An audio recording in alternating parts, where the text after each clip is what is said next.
kalaupun ada tenaga terampil mereka menguasai bidang elektronik misalkan atau mungkin kelistrikan, itu lebih bagus. Polkesma Talks, inspirasi kesehatan untuk kita semua. Halo sahabat sehat Polkesma, bertemu lagi dengan saya Nia yang akan memandu acara Polkesma Talk pada hari ini. Polkesma Talk, inspirasi kesehatan untuk kita semua. Polkesma Talk hari ini akan membahas topik yang sangat menarik karena topik ini sangat bermanfaat bagi kita dan juga tentunya bagi sahabat sehat Polkesma. Apalagi akhir-akhir ini kita banyak mendengar, melihat maupun membaca di berita tentang banyaknya kejadian bencana di sekitar kita, baik itu bencana alam maupun bencana non-alam. Nah, topik Polkesma Talk hari ini adalah siaga bencana berbasis masyarakat. Nah, mungkin yang selama ini sahabat Polkesma tahu gitu ya, bahwa penanggulangan bencana itu hanya tanggung jawabnya PMI ataupun BPBD ataupun BNPB ataupun tim medis. Padahal sebenarnya dalam penanggulangan bencana itu ada juga peran serta masyarakat yang sudah paham bagaimana cara menanggulangi bencana. Nah, untuk membahas lebih jauh tentang apa itu siaga bencana berbasis masyarakat, di studio kita telah hadir seorang narasumber yang kompeten, yaitu Bapak Insinyur Samsul Hadi. Selamat pagi Bapak. Selamat pagi. Bagaimana kabarnya Bapak hari ini? Alhamdulillah. Alhamdulillah. Jadi Bapak Samsul Hadi ini adalah Sekretaris PMI Kota Malang. Betul begitu ya Pak ya? Ya, baik. Kesibukannya sebagai Sekretaris PMI Kota Malang apa Pak? Boleh diceritakan sedikit nih Pak ke sahabat sehat Polkesma. Ya, jadi kalau kami di PMI Kota Malang kebetulan kami diamanai untuk menjadi sekretaris, ini baru berjalan kurang lebih 6 bulan. Jadi mudah-mudahan nanti depannya PMI akan menjadi lebih baik.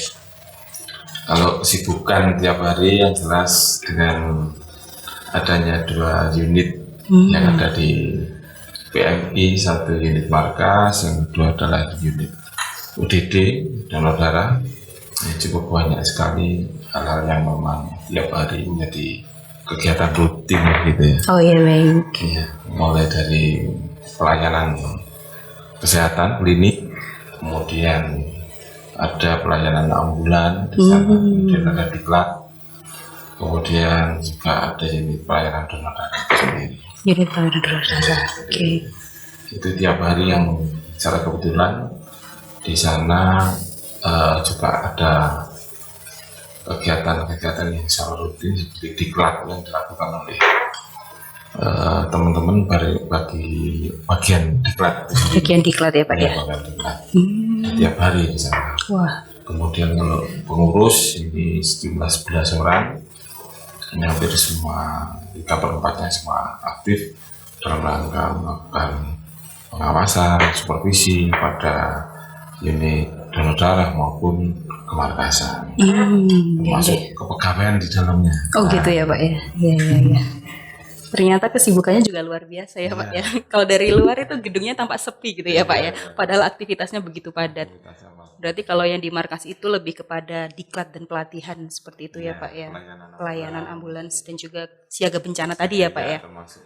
Kalau di UTD fokus untuk pelayanan darah begitu. Baik, luar biasa sekali ya sahabat sehat Polkesma kesibukan dari Pak Samsul selaku Sekretaris PMI Kota Malang.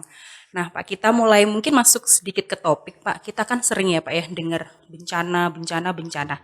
Tapi sebenarnya Pak secara harfiah ataupun secara definitif bencana itu apa saja sih Pak? Dan kalau tadi saya bilang ada bencana alam, ada bencana non alam, tapi apakah benar bencana itu hanya ada 2 itu Pak? Jadi yang selama ini kami secara khusus ya di PMI memandangnya bencana itu ada bencana alam, dan memang kemarin termasuk pandemi ini kita kategorikan barangkali ada kedaruratan bencana kesehatan gitu. Bencana kesehatan. Ya. Kedaruratan kesehatan itu kita juga ambil bagian dalam rangka pemberian vaksin gitu. Oh iya. Termasuk di dalamnya ada spraying dan seterusnya, ada bersih-bersih musola dan seterusnya berkaitan dengan pandemi kemarin. Kalau bencana alam ini yang kami ketahui yang kebetulan DPR ini diberikan amanah juga oleh undang-undang maupun amanah dari ketentuan pedoman organisasi BMI.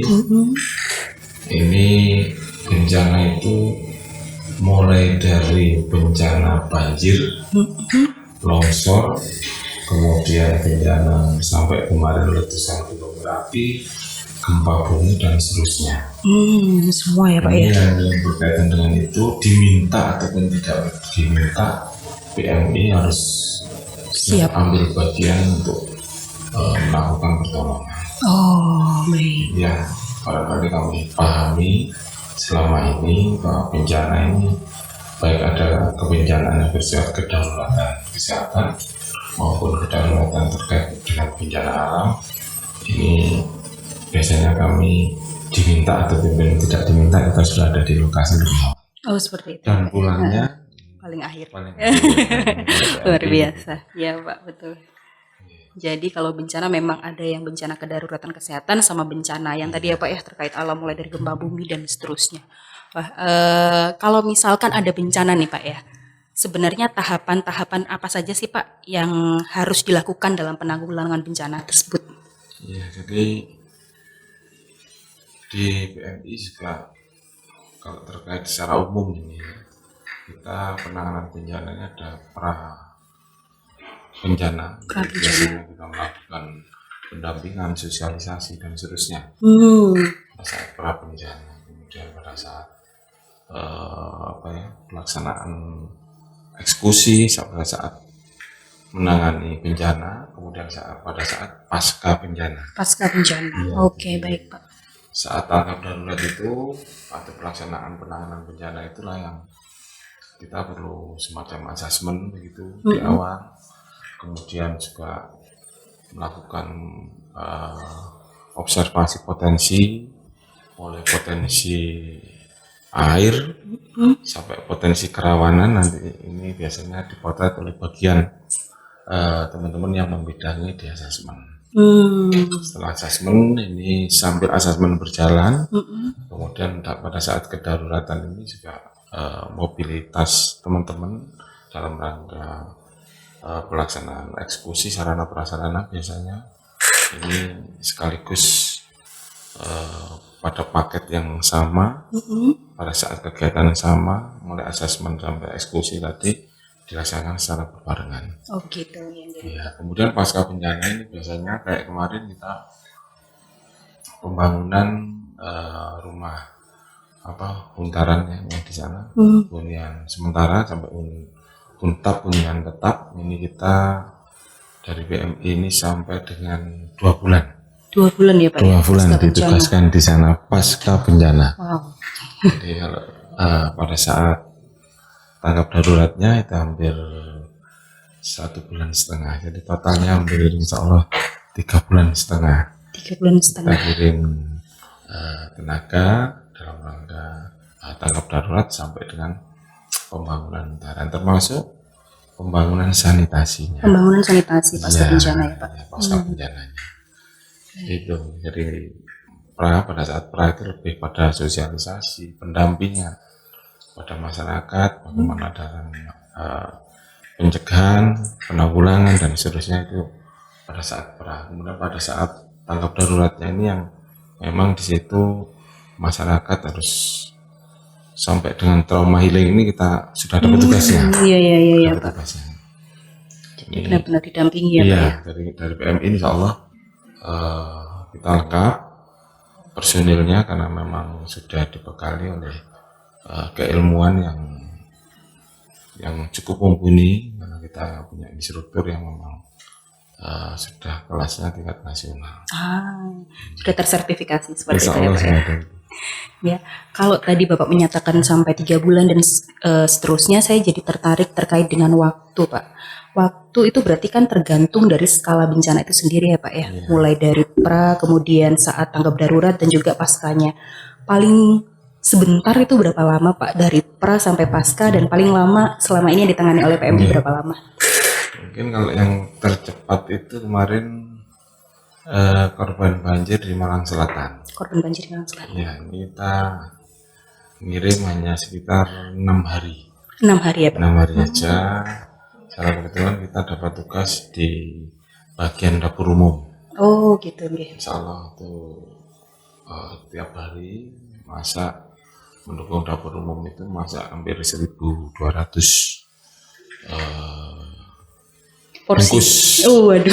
bekerjasama dengan 1.200 bungkus. PMI Kabupaten Malang dan jejaring yang ada di Satgasnya yang ada di wilayah Malang Selatan, di Kecamatan Sumber Manjing Wetan, Desa Sitiarjo. Nggih. Yang penanganan yang saya anggap singkat.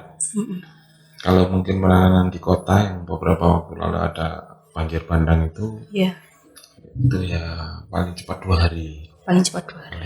Kita kerjasama dengan masyarakat setempat dan juga BPBD yang lebih khusus ini yang penanganan ini teman-teman Sipat. Sipat ya Pak ya? Iya, Sipat. Jadi yang memang Sipat ini sudah berdiri hampir 4 tahun.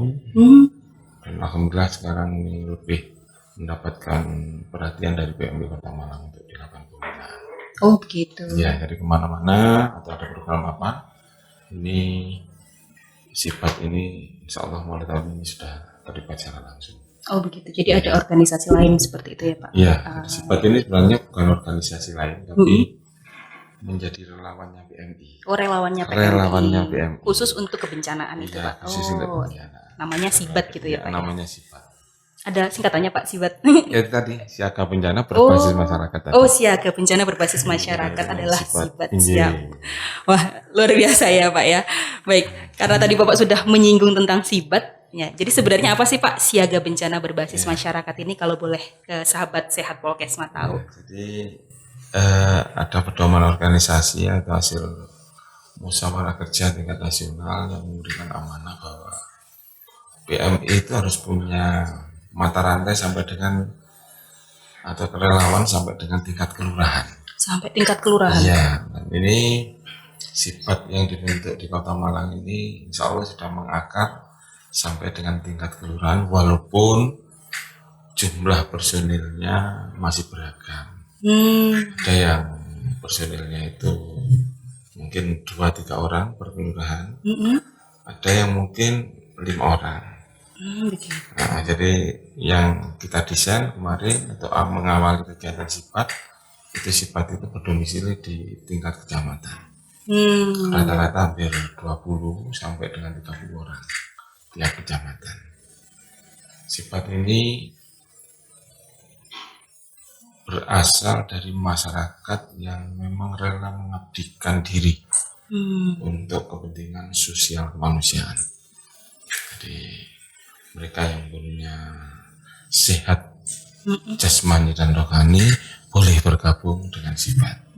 Tidak melihat umur. Oh gitu ya Pak. Walaupun umurnya sudah tua, mungkin 65 atau 70, tapi kondisinya masih sehat. Insya Allah di dalam komunitas Sipat itu masih berguna. Mungkin bisa berguna dalam rangka asesmennya, mungkin berguna pada bidang dapur umumnya. Nah, jadi hal-hal yang mungkin masih bisa dipakai kesibukan oleh warga masyarakat itu tidak ada persyaratan khusus untuk menjadi Sipat. Oh begitu ya. Jadi mereka yang punya kemauan, yang rela mengabdikan tenaga dan pikirannya, silakan masuk bergabung dengan Sipat. Yang punya jiwa pengabdian tinggi, Iya. gitu ya Pak ya. Rela berkorban. Jadi Sipat ini terbentuk karena adanya dari PMI tadi ya Pak ya, pedoman sama ada keinginan masyarakat untuk berbuat. Luar biasa ya Pak ya. Mulai kapan seperti itu Pak? Sibat ini sebenarnya kalau kita bicara waktu Kalau Pak. berdirinya itu kurang lebihnya 4 tahunan 4 tahun ini. yang lalu, 4-5 tahun yang lalu. Dan kalau kegiatan efektif itu sudah 3 tahun terakhir ini. Oh 3 tahun terakhir sudah efektif. Iya iya. Sebelum mereka kita turunkan untuk ikut terlibat dalam penanganan kebencanaan, baik itu kedaruratan kesehatan maupun bencana, ini mereka sudah kita bekali dulu. Kita lakukan bimbingan teknis semacam itu dan diklat. Ini hampir tiap tahun itu kita lakukan minimal 2 kali. Setahun minimal 2 kali ya Pak ya. Untuk rekrutmen tenaga baru, relawan baru maupun penguatan bagi sifat yang lama. Oh gitu. Ya, itu tiap tahun harus kita lakukan penguatan. Bagaimana asesmen dalam bentuk praktek, bagaimana trauma healing dalam bentuk praktek dan seterusnya. Ini tiap tahun kita lakukan penguatan. Baik. Tiap tahun kita lakukan. Baru setelah mereka memang kita pandang cukup bekal, ini baru ada penugasan dari PMI. Oh begitu, jadi nggak serta-merta gitu ya Pak ya, turun kalau misalkan belum punya kemampuan. Tergabung di PMI harus Iya. punya bekal keterampilan dulu. Penting ya Pak berarti ya Pak ya. Sangat penting ini. Sangat berat, tapi bisa dari berbagai bidang ilmu ya Pak. Artinya meskipun tidak memiliki katakanlah gelar sarjana atau apa, nggak masalah ya Pak ya. Nah, Apapun jadi, itu. kalau mungkin dari sisi pendidikan, Dari dulu segi ya, pendidikan, atau mungkin pendidikan dulu ya. Ini kita tidak perlu melihat pendidikannya apa mereka. Kalaupun ada tenaga terampil mereka menguasai bidang elektronik misalkan atau mungkin kelistrikan, itu lebih bagus. Tidak kita lihat mereka itu harus lulus SMA, SMP atau mungkin perguruan tinggi. Jadi cukup mereka punya kemauan itu aja. Yang penting kemauan. Kalau mungkin kebetulan dia punya keterampilan di bidang tadi, misalkan listrik mungkin atau mungkin di bidang instalasi air, ini sudah cukup bagi sifat. Artinya dalam proses tanggap darurat nanti mesti kita perlukan tenaga-tenaga seperti itu. Atau mungkin sama sekali listrik tidak bisa, di sanitasi tidak bisa, tapi mereka punya tenaga yang kuat. Ini bisa kita arahkan pada kegiatan evakuasi sarana prasarana biasanya. Mungkin pada saat pembangunan bentaran itu kita libatkan dalam bentuk kuli bangunannya, ya, tenaga bangunan ya, yang memang bisa dibutuhkan oleh warga setempat. Mungkin juga pada saat itu perlu angkut-angkut misalnya. Ini tenaga-tenaga itu kita perlukan. Jadi tidak ada satupun orang yang tidak berguna. Kalau itu masuk di sifat, mereka nanti akan kita berikan keterampilan. Oh gitu ya Pak ya. Jadi kalau setelah direkrut, habis itu perekrutannya setiap apa ini Pak? Setiap tahun 2 kali. Setiap tahun 2 kali yang tadi? Tahun 2 kali, ya. Biasanya bulan apa Pak? Ini nanti awal triwulan pertama sama triwulan ketiga. Triwulan ketiga. Pertama sama triwulan ketiga. Peminatnya masih tinggi ya Pak sampai sekarang kalau misalkan saat rekrutmen seperti itu? Karena berbasis masyarakat, kita menjaringnya melalui kecamatan dan kelurahan. Oh baik. Jadi nanti tenaganya itu harapan kita setelah kita jaring, kita berikan pembekalan, kemudian nanti kita kembalikan kepada masyarakat sudah dalam bentuk mereka sudah ada atau punya keterampilan. Iya. Nah, tapi nanti kalau merekrutnya secara umum biasanya kalau teman-teman PMR KSR ini contoh misalkan ini kan berbagai macam latar belakang. Iya betul. Domisilinya juga di mana-mana gitu. Iya benar-benar. Ini kadang kita membekali mereka ya tetap ada gunanya. Tapi untuk kembali mengabdi ke Malang, ke kota Malang sendiri kadang hanya beberapa persen. Karena kan perguruan tinggi mengadakan dapat menjaring 60. Mungkin yang bisa maksimal masuk mengabdi ke Malangnya hanya 10% sampai 20% aja. Kalau sumbernya mahasiswa tadi ya Pak ya? Iya, sumber dari mahasiswa karena memang mereka lebih banyak orang-orang yang dari luar kota. Iya. Nah, ini PMI tidak mengenal itu, siapapun yang mau gabung ya akan kita bekali. Siapapun, tapi khusus untuk sifat ini lebih pada warga masyarakat lokal ya Pak ya, Kota Malang seperti itu. Nah kalau sampai sekarang Pak, kalau misalkan ada data kira-kira sampai berapa Pak sekarang untuk anggota Sibet sendiri itu Pak? Kalau data kurang lebihnya kalau selama 4 tahun terakhir ini mungkin sekitar hampir 120 orang. Itu tersebar di semua wilayah Kota Malang Pak? Di Kota Malang.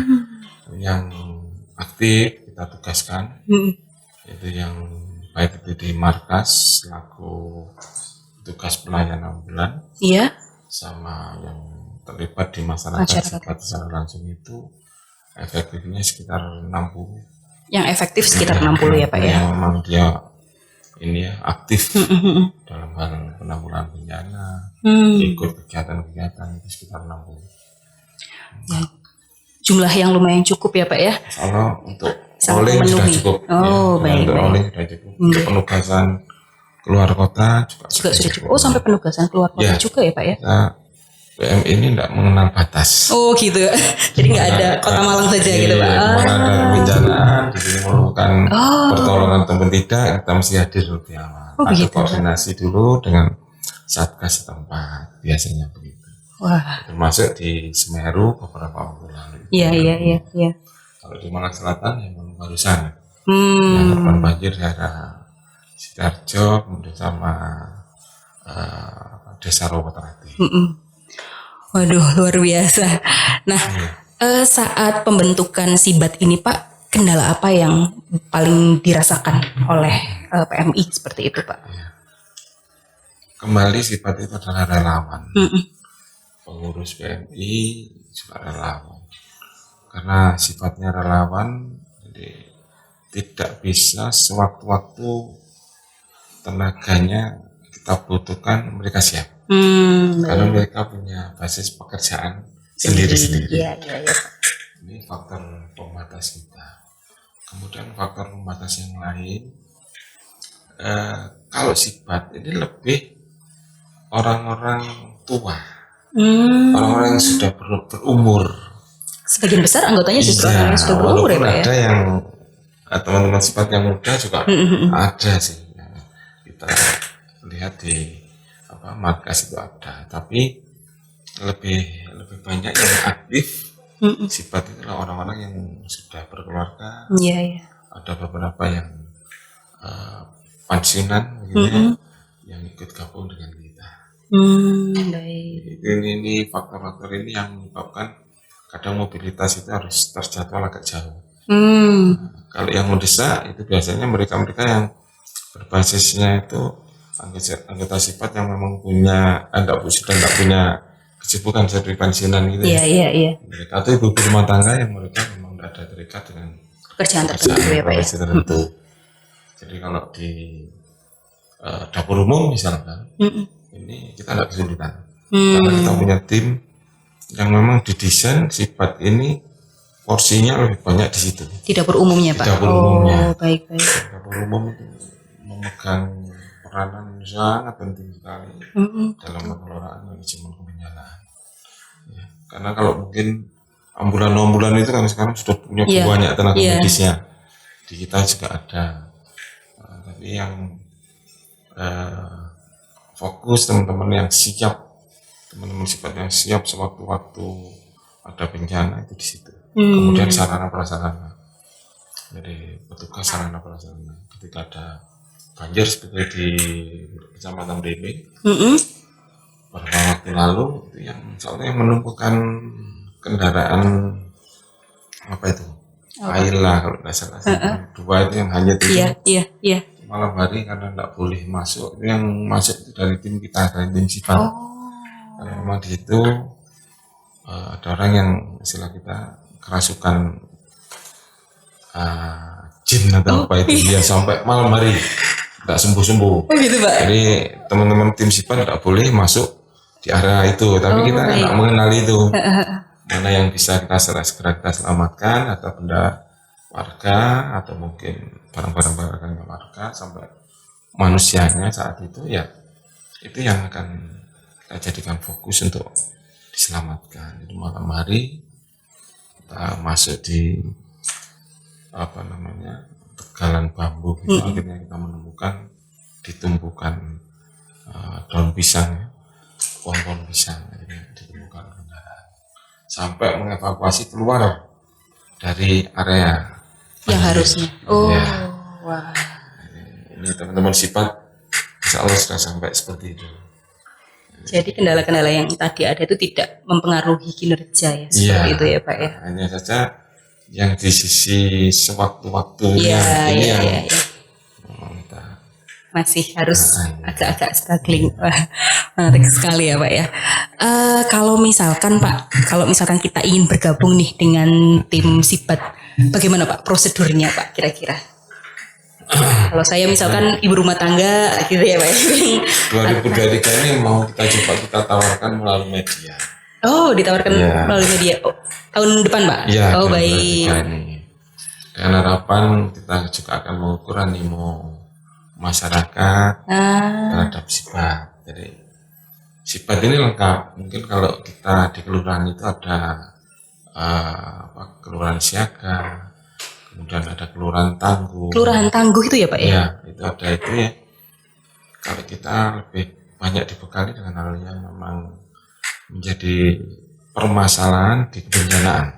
Mereka sudah punya tugas khusus itu, jadi tidak sekedar kita datang selfie begitu. Nah, kalau teman-teman ini benar-benar datang itu ada tiap hari, tiap saat harus ada progres laporannya. Kita. Jadi kalau syarat tertentu begitu, kita tidak punya batasan syaratnya. Yang penting mereka mungkin sudah umur di atas 17 ya. Oh iya. Di atas 17 ya, karena batas minimal kita sudah,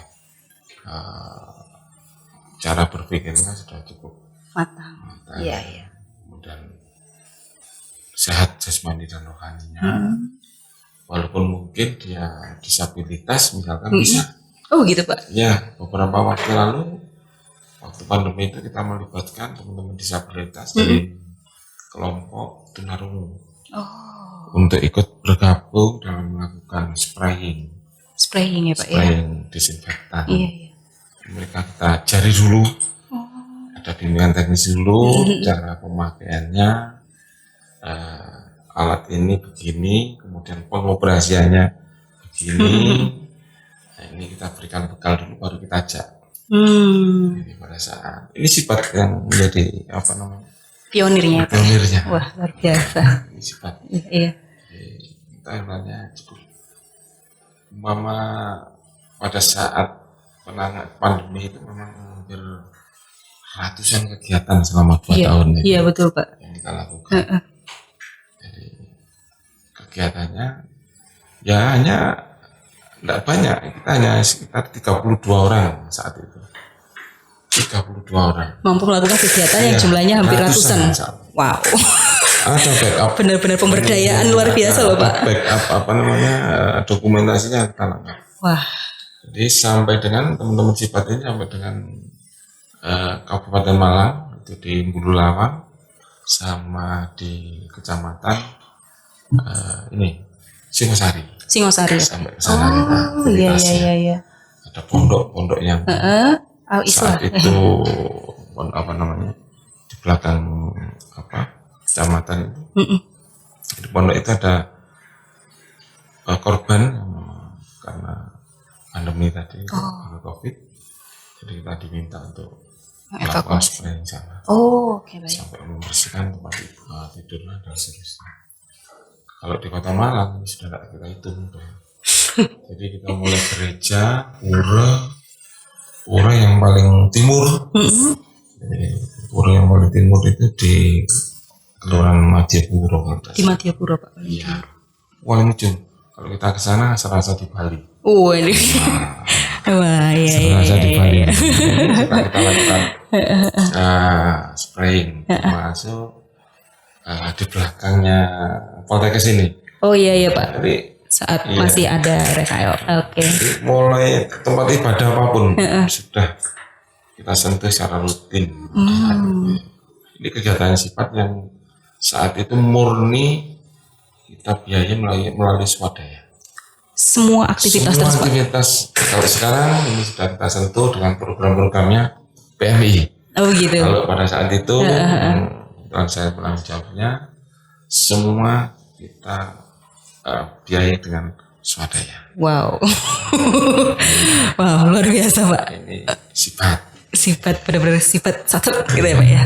Jadi kalau misalkan ini datang, kalau sekarang open recruitment-nya segitu, apakah di PMI-nya atau kita ke kelurahan gitu Pak? Jadi kan kita rencana kita setting ini tahun 2023 ini nanti open recruitment-nya di PMI. Oh, langsung di PMI. Ya, di PMI. Oke, Tapi kita baik. sudah punya kantong-kantong potensi yang memang tenaga sifatnya sudah aktif. Itu bisa nanti melalui tenaga sifat yang aktif di masing-masing Kelurahan. Oh, oke, baik.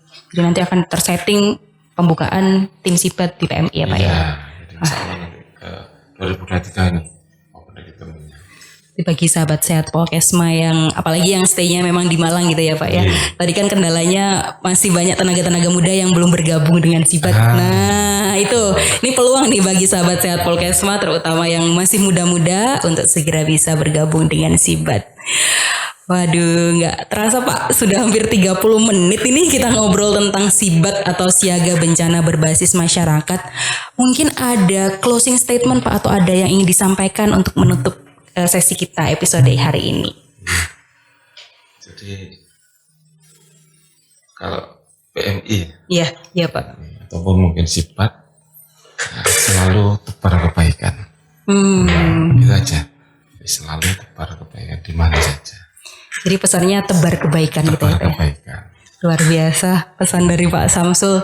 Tadi Sibat yang tidak terbatas oleh apapun ya Pak ya. Gender, usia, agama, ras, tidak terbatas apapun. Dan kerjanya ada di tidak terbatas wilayah ya Pak ya. Walaupun namanya Kota Malang tapi bisa sampai kemana-mana Pak. Bisa sampai kemana-mana.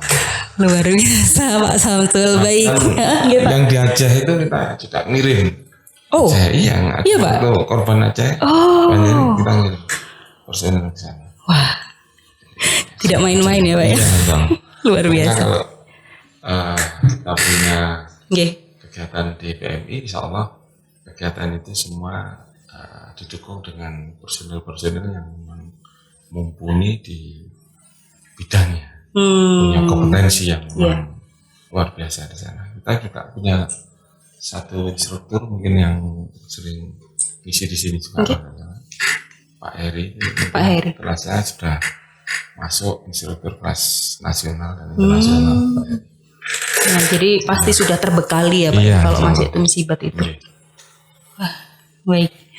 Baik sahabat sehat Polkesma, barusan Pak Samsul sudah menyampaikan bahwa tebar kebaikan begitu ya pesannya, closing statement yang sangat luar biasa dari Pak Samsul.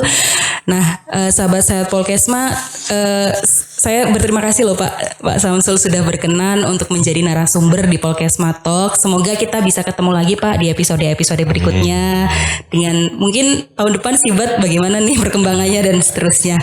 Ya. Baik sahabat sehat Polkesma, saya Nia pamit undur diri. Saya mohon maaf bila selama memandu episode hari ini ada yang kurang berkenan di hati sahabat sehat Polkesma. Jangan lupa untuk sahabat Polkesma subscribe channel Polkesma Talk dan juga like, komen, dan tentunya share ke semua sosial media yang kamu punya. Sampai ketemu lagi di Polkesma Talk episode selanjutnya. Polkesma Talk, inspirasi kesehatan untuk kita semua.